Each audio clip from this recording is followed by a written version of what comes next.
সেন্সেক্স কালকে কি করতে পারে? সেন্সেক্সের অ্যানালিসিস করব এই ভিডিওতে কালকের জন্য। আমি সুররঞ্জন গঙ্গোপাধ্যায় আপনাদের সবাইকে স্বাগত জানাচ্ছি। চলুন ভিডিওটা শুরু করি। প্রথমেই একটা ডিসক্লেমার আপনাদেরকে দিয়ে রাখি যে আমি হিসেবে রেজিস্টার্ড অ্যানালিস্ট নই। নিজের মতো করে অ্যানালিসিস করছি। আপনারা নিজেরা শুনুন, নিজেরা অ্যানালিসিস করুন এবং সিদ্ধান্ত নিন। তো দেখুন, সেন্সেক্স কিন্তু অনেকখানি জনপ্রিয় হয়ে উঠেছে। আমিও সেন্সেক্সের অ্যানালিসিস মাঝে মধ্যে করেছি। আপনাদের সাথে এবার থেকে চেষ্টা করব সেন্সেক্সের অ্যানালিসিস মাঝে মাঝে দেবার। তো দেখুন 650 পয়েন্টের মতো কিন্তু আজকে উপরে এবং নিচে এই সেন্সেক্স উপর থেকে নিচে অবধি এসেছিল, অর্থাৎ রেঞ্জ বলতে পারেন। উপরে খুলেছে, আগের দিন যেখানে ক্লোজ হয়েছিল তার থেকে উপরে খুলেও কিন্তু সে বজায় রাখতে পারেনি উপরটা। সেখান থেকে নিচে নেমে ক্লোজ করেছে, খুব বেশি পয়েন্ট নয়, 100 পয়েন্টের কাছাকাছি সে নিচে এসে ক্লোজ করেছে।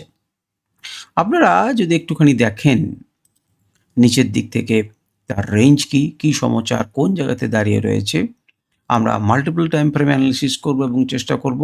তো দেখতে পাচ্ছেন ৭৮,০৩১ পর্যন্ত লো দিয়েছিল এবং ৭৮,৬৬৪তে সে ধাক্কা খেয়ে নেমে এসেছে। তাহলে মোটামুটিভাবে ৬৩০, ৬৫০র কাছাকাছি সে একটা ডেলি রেঞ্জে কিন্তু আবদ্ধ রয়েছে।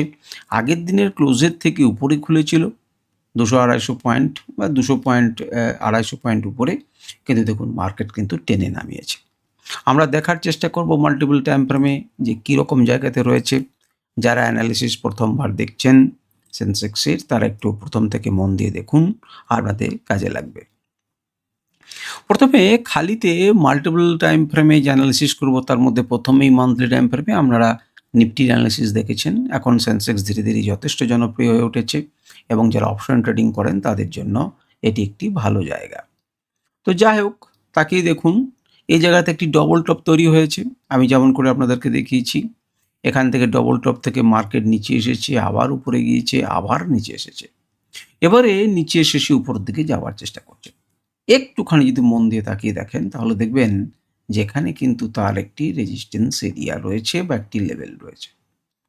এই লেভেলের মুখে মান্থলি ক্যান্ডেল কিন্তু দাঁড়িয়ে রয়েছে। আমরা নিখুঁত বোঝার চেষ্টা করব। এখন এটি ব্রেকডাউনের পর রিটেস্ট নয় তো?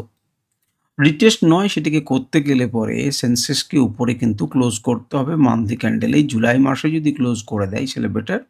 ক্লোজ করুক, রিটেস্ট করতে আসুক, তবে আমরা বুঝবো যে লম্বা টাইম ফ্রেমে উপরের দিকে সে যেতে চায় বা যেতে চলেছে। কিন্তু পরিষ্কারভাবে আমরা একটা আঁকা আপনাদের সাথে শেয়ার করছি, আপনারা তাকিয়ে দেখুন, আঁকাটিকে দেখতে পাবেন। একটা ট্রেন্ড লাইন বরাবর সে চলছিল দীর্ঘদিন, আজকে বলে নয়, সেই ট্রেন্ড লাইন বরাবর সে চলছিল দীর্ঘদিন। যেহেতু মান্থলি টাইম ফ্রেমে আমি আপনাদেরকে প্রথম শেয়ার করছি, সুতরাং একটুখানি আমি বলছি। দেখুন ট্রেন্ড লাইন বরাবর সে চলছিল, তারপরে ব্রেক করেছিল, নিচের দিকে ব্রেকডাউন করেছিল, কাছাকাছি ঘিসে চলে সেখান থেকে আবার সে নিচের দিকে নেমে এসেছে। অর্থাৎ যে গতিটা তার ছিল সেই গতিটা কিন্তু স্লথ হয়েছে। সেন্সেক্সকে নিয়ে অনেক কথা অনেক বড় বড় লোকেরা মন্তব্য রেখেছেন। আমরা যে রেজিস্ট্যান্স লেভেলটা এতক্ষণ দেখছিলেন সেই রেজিস্ট্যান্স লেভেল হচ্ছে এটি, অর্থাৎ ৭৮,১৮০তে দাঁড়িয়ে রয়েছে, তার ঠিক একটু উপরে ৭৮,২০০ মনে করতে পারেন। এখানে কিন্তু মাল্টিপল টাইম অন্ততপক্ষে আমাদের চোখের সামনেই ৪টে বার সে কিন্তু সাপোর্ট রেজিস্ট্যান্স ফেস করেছে। অর্থাৎ মেন কথা হচ্ছে একটি গুরুত্বপূর্ণ লেভেল, তার মানে রেজিস্ট্যান্সের কাছে দাঁড়িয়ে রয়েছে। আমরা যদি উইকলি ক্যান্ডেলে যাই তাহলে উইকলি ক্যান্ডেল আমাকে কি বলছে? পুরনো আঁকাগুলোকে ছেড়ে দিন। পুরনো আঁকাগুলোকে যেহেতু আমি নিয়মিত করি না সেন্সেক্স নিয়ে, সুতরাং পুরনো আঁকাগুলো ছেড়ে দিন। উইকলি ক্যান্ডেলে আপনি কি দেখছেন? উইকলি ক্যান্ডেলে একটা র্যালি সে চালু করেছিল আমাদের একটা সাপোর্ট এরিয়া থেকে, এবং সাপোর্ট এরিয়া থেকে র্যালি করে সে রেজিস্ট্যান্স এরিয়া যখন ছিল সেখানে বেশ কয়েকটা সপ্তাহ, ৩টে সপ্তাহ বা ২টো সপ্তাহ সে ধাক্কা খেয়েছে। তৃতীয় সপ্তাহে সে ভেঙে বেরিয়েছে। এখন এর পরের সপ্তাহে সে উপরের দিকে একটা রেজিস্ট্যান্স আছে ৬৯,০০০ লেভেলে। ৬৯,০০০ লেভেলে একটা রেজিস্ট্যান্স আছে। তো সেখান পর্যন্ত পৌঁছাতে পারেনি, তার আগে থেকেই ধাক্কা খেয়ে একটু নিচে নামছে উইকলি ক্যান্ডেলে। উইকলি ক্যান্ডেল শেষ হতে এখনও সময় রয়েছে, এবং এই যে ৬৯,০০০-এর একটা সাইকোলজিক্যাল লেভেল, সেখানে কিন্তু এর আগেও ধাক্কা খেয়ে মার্কেট কিন্তু নেমেছে। মনে করে দেখুন এই লেভেলটাকে সে হারাতে চাইছিল না বলে কিন্তু ২টো সপ্তাহ এখানে সে ঝুলেছে এবং এখানে সে সময় কাটিয়েছে। একই রকম সময় কাটানো এখানে। সময় কাটিয়ে মার্কেট নিচের দিকে এসেছে, সময় কাটিয়ে মার্কেট উপরের দিকে গেছে। এটি হচ্ছে তফাৎ। এখন ততক্ষণ পর্যন্ত আমরা উইকলি ক্যান্ডেলে ভয় পাবো না, যতক্ষণ পর্যন্ত এই দুটি লেভেলকে ভেঙে নিচে না নামছে। সুতরাং এই দুটি লেভেলকে যদি দেখেন, তাহলে একটি হচ্ছে ৭৪,৫০০ মনে করতে ৭৭,৫০০ মনে করতে পারেন, আর নিচের লেভেলটা হচ্ছে ৭৬,৫০০। সুতরাং ১০০০ পয়েন্টের এই জায়গাটাতে আমরা সেন্সেক্সের মধ্যে আমরা একটা কি দেখতে পাচ্ছি, একটা সাপোর্টকে দেখতে পাচ্ছি আপাতত, যেহেতু উপর থেকে নামছে। একটি হচ্ছে ৭৭,৫০০ আর একটা হচ্ছে ৭৬,৫০০। এই দুটো পয়েন্ট এই জায়গাকার মধ্যে রয়েছে। উপরের দিকে চলে আসুন। উইকলি ক্যান্ডেল থেকে আমরা আরও খানিকটা নিখুঁত চাই, তবে তো আমরা ট্রেড করতে পারবো। যদি আমরা ডেলি ক্যান্ডেলে যাই, তাহলে ডেলি ক্যান্ডেলে আমরা একটা দেখতে পাচ্ছি যে ডেলি ক্যান্ডেলে একটা গল্প কিন্তু চলছিল। কি গল্প চলছিল? না, একটা জায়গা থেকে, একটা গ্রিন জোন থেকে সে সাপোর্ট নিয়ে মার্কেটে কিন্তু ওপর দিকে ওঠার চেষ্টা করেছে, মাঝে একটু সময় কাটিয়ে আবার উপর দিকে ওঠার চেষ্টা করেছে। যে জায়গাটাতে এসে সে ধাক্কা খাচ্ছে, সেই জায়গাটাকে একটু ভালো করে মন দিয়ে দেখুন। আপনি তাকিয়ে দেখতে পাবেন যে এখানে, এখানে, এখানে, এখানে অনেকবার সে গুরুত্বপূর্ণভাবে ধাক্কা খেয়েছে। এবারও খুব সাহসিকতার সাথে ভাঙার চেষ্টা করেছিল, কিন্তু নিচে এসে ক্লোজ করেছে। মেন কথা হচ্ছে এই যে ৭৮,২০০ লেভেলে, এখানে কিন্তু একটি ভালো ইম্পর্ট্যান্ট লেভেল, যেখানে কিন্তু মার্কেট বারংবার ধাক্কা খেয়েছে অতীতে। যদি তার উপরে উঠেও নিয়ে গেছে, মার্কেটকে টেনে নামানো হয়েছে। সুতরাং এখানে যে রেজিস্ট্যান্স ফেস করবে, সেটা নতুন কিছু নয়।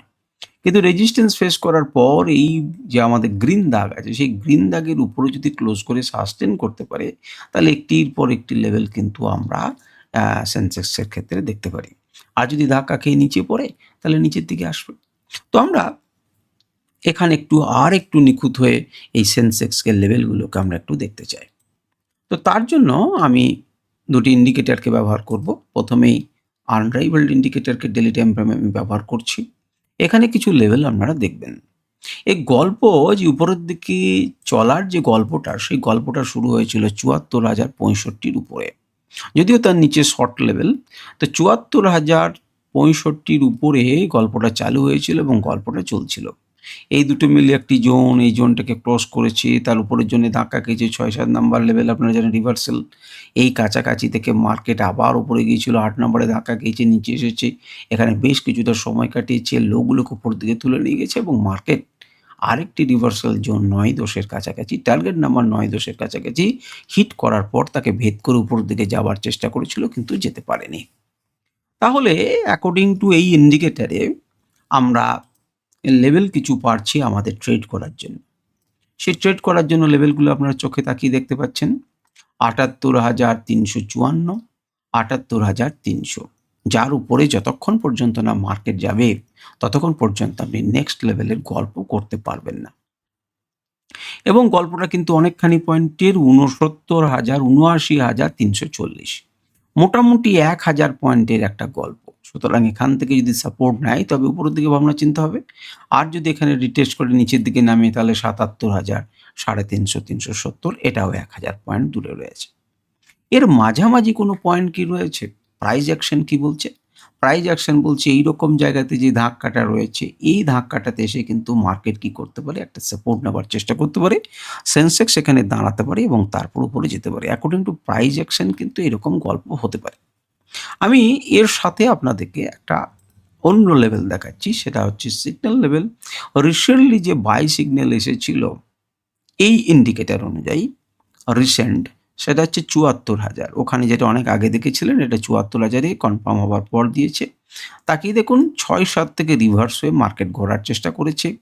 ৫ থেকে মার্কেটকে ঘোরার চেষ্টা করেছে, দীর্ঘদিন ৫-এর উপরে যেতে দেয়নি। এই ক্যান্ডেলটি ৫-এর উপরে ক্লোজ করেছে, মার্কেট ৬-৭কে ক্লোজ করে পড়ে গেছে, তার উপরে সাস্টেন করেছে, মার্কেট এখন নিচের দিকে আসছে। সুতরাং আপনি যদি আরও একটু নিখুঁত লেভেল চান বা আরও ছোট, ছোট লেভেল চান, ওই ১,০০০ পয়েন্ট দূরের চাইতে, তাহলে পরিষ্কারভাবে এই লেভেলটি আপনার কাছে কিন্তু একটা সাপোর্ট হিসেবে রয়েছে আজকের দিনের জন্য। অর্থাৎ ৭৭,৭৬০, ৭৭০ থেকে ৭৭,৮৯০ পর্যন্ত এই যে জোনটা, এই জোনটা কিন্তু একটা সাপোর্ট জোন রয়েছে আপাতত। যদি কালকে দেখেন যে মার্কেট এর নিচে নেমেছে, তাহলে এটি আপনার কাছে কিসে পরিণত হয়ে যাবে? সাপোর্ট থেকে কেটে কিসে পরিণত হয়ে যাবে? রেজিস্ট্যান্সে পরিণত হবে। তার ঠিক নিচে সাপোর্ট কি দেবে ৭৭,২৩১।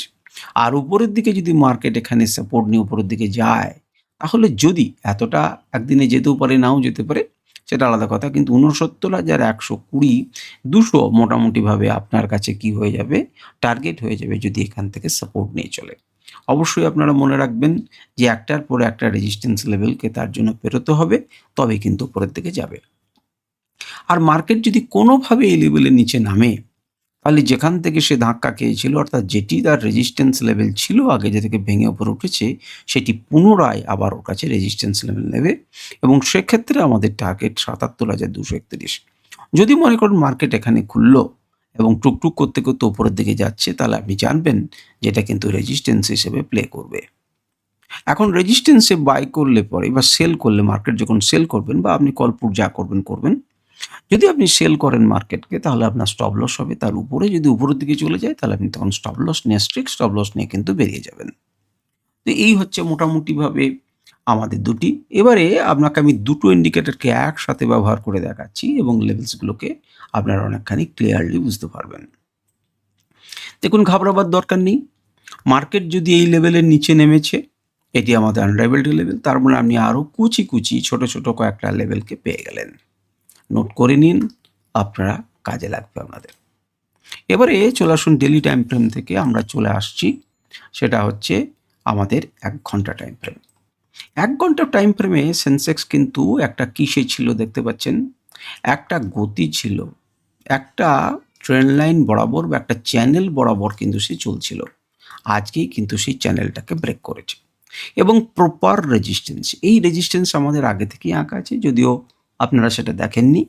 সুতরাং এই রেজিস্ট্যান্স লেভেল থেকে ধাক্কা খেয়ে কিন্তু মার্কেট নিচের দিকে আসছে এবং এখনো পর্যন্ত একবারের জন্য এই ট্রেন্ড লাইনটিকে ব্রেক করেনি।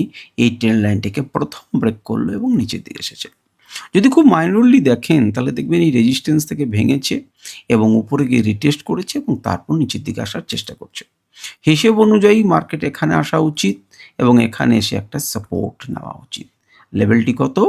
না, লেভেলটি মোটামুটিভাবে হচ্ছে ৭৭,৭০০ ধরতে পারেন। ৭৭,৭০০তে এর নেক্সট একটা সাপোর্ট লেভেল কিন্তু রয়েছে 777।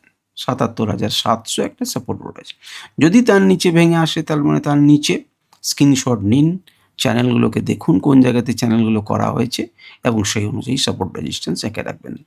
এটা কিন্তু একটা রাইজিং এজ এবং রাইজিং এজের ফল কিন্তু নিচের দিকে এবং তার অনেকখানি পর্যন্ত কিন্তু রেঞ্জ এসে দাঁড়ায় ১ ঘন্টা টাইম ফ্রেমে।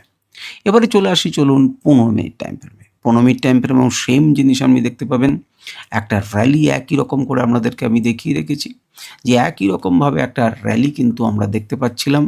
বারে ট্রেন্ড লাইনটাকে সে কী করেছে, এই ট্রেন্ড লাইনটাকে আপনাকে সাপোর্ট দিয়েছে এবং মাল্টিপল টাইম সাপোর্ট দেওয়ার পর সে কিন্তু আর সাপোর্ট দেয়নি, ভেঙেছে আর রিটেস্ট করেছে এবং পড়তে শুরু করেছে। তাহলে পড়তে শুরু করলে সে কিন্তু ৭৭,৭০০, ৭৭,৬০০ লেভেলে কিন্তু আসতে পারে এবং যদি কোনো জায়গাতে মার্কেট খোলে এরকম জায়গায় যে এখানকার নিচে এবং যদি যাওয়ার সময় দেখছেন এখানে ধাক্কা খাচ্ছে, তাহলে সেখান থেকে পড়ার চান্স আছে। যদি মনে করেন মার্কেট উপরের দিকে খুললো এবং এখান থেকে কিন্তু সাপোর্ট নিয়ে মার্কেট আবার উপরে যেতে পারে এবং এখানেও কিন্তু ধাক্কা খেয়ে মার্কেট আবার নিচে বা তার থেকে ভেঙে পড়ে যেতে পারে। এভাবে আপনার ট্রেন্ড লাইনকে এঁকে রাখুন, কাজে লাগবে। চলে আসুন, আমরা ৫ মিনিট টাইম ফ্রেমে দেখাবো। একই রকম গল্প আপনাদেরকে আমি দেখানোর চেষ্টা করেছি এবং ৫ মিনিটেও তাকিয়ে দেখুন একই রকমভাবে আমরা ট্রেড করতে পারতাম। এবং সেও কি করেছে, সেই লেভেলকে যখন ছোট টাইম ফ্রেমে ভেঙেছে, তারপরে কাছাকাছি গিয়েছে রিটেস্ট করতে এবং যদি মন দিয়ে দেখেন, তাহলে এখানে একটি ডবল টপ তৈরি করার পর পড়েছে। চিনতে পারছেন না?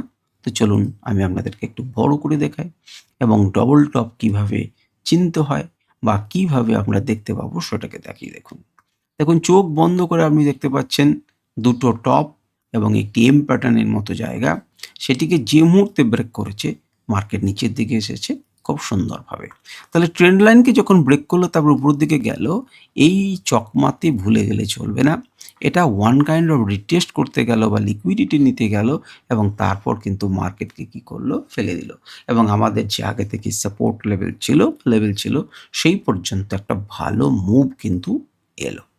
সুতরাং এই ভালো মুভ কিন্তু আপনারা ধরতে পারতেন এবং আপনি যদি আরও ভালো নিখুঁত করে যেতে চাইতেন তাহলে এই দুটো এরিয়াকে, এই দুটি পয়েন্টকে কানেক্ট করে যদি উপরের দিকে নিয়ে যেতেন তাহলে একটা সময়ে কিন্তু দেখুন বড় ক্যান্ডেল ব্রেক করলো এবং তারপর কিন্তু মার্কেট ঝরঝর করে নিচের দিকে পড়তে শুরু করলো।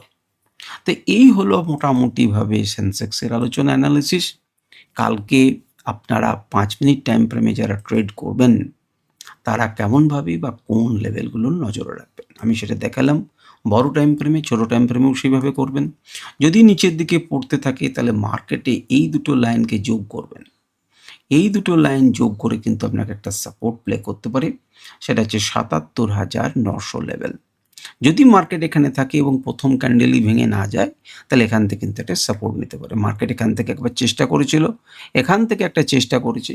সুতরাং মার্কেট যদি নিচে আসে তাহলে হয়তো এখান থেকে আবার একটা পুশব্যাক করতে পারে। আরও ছোট টাইম ফ্রেমে যদি কিছু চান তার থেকে নিচে তাহলে এই লেভেলটি, যেটি মোটামুটিভাবে ৭৭,৭৫০ লেভেল ধরতে পারেন এবং তার নিচে ৭৭,৬০০ থেকে ৭৭,৫০০ লেভেল পর্যন্ত এর লেভেল আছে। উপরের দিকে উঠতে গেলে পরে এই জায়গায় আপনাকে ধাক্কা দিতে পারে, যেটি ৭৭,২৫০-এর ৭৮,২৫০-এর মতো হতে পারে। আর একটু উপরে আপনাকে এই লেভেল অবশ্যই ধাক্কা দিতে পারে, সেটা ৭৮,৪০০ বা ৪০০ থেকে একটুখানি বেশি, ৪৫০ মনে করতে পারেন। এই লেভেল আপনাকে আরও নিখুঁতভাবে একটুখানি ধাক্কা দিতে পারে, যেটি ৭৮,৫০০ ধরতে পারেন এবং তারপর তো ৭৮,৭০০ রয়েছে। তো এই গেল মোটামুটিভাবে ৫ মিনিট টাইম ফ্রেমের সাপেক্ষে সাপোর্ট এবং রেজিস্ট্যান্স। আমাদের আলোচনা এ পর্যন্তই। নমস্কার, ধন্যবাদ। আপনাদের যদি কোনো প্রশ্ন থাকে অবশ্যই প্রশ্ন করবেন। আপনার যদি কোনো কিছু বলার থাকে অবশ্যই বলবেন। সবাই ভালো থাকবেন, সবাই সুস্থ থাকবেন।